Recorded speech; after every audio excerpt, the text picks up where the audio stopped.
What is common law marriage?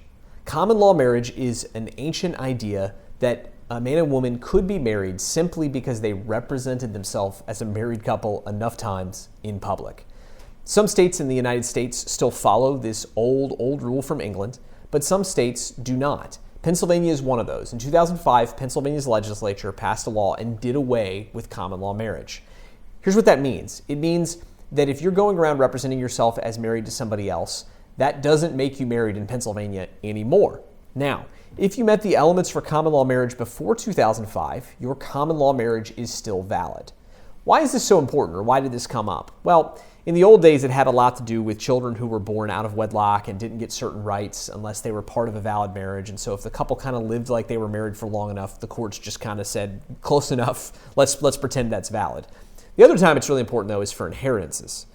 So if you are married to somebody and you pass away, your assets are typically held in joint with them. And even if they were all in your name, your spouse may have a right to go ahead and take those. And certainly anything left to your spouse passes free of inheritance tax. That's why it's such a big deal. And that's why it often comes up after death.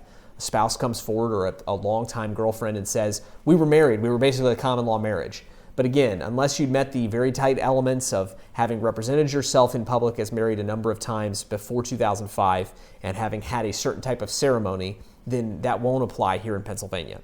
This is another reason why it's really important for you to talk to somebody about your estate plan. If you and a live-in girlfriend or boyfriend have wills that you've been thinking about making, it's important that you talk with a lawyer about your situation, about if there's any way to avoid the large inheritance taxes that can come from that, and also how to make sure that your assets are actually going to whoever you believe will take them when you die.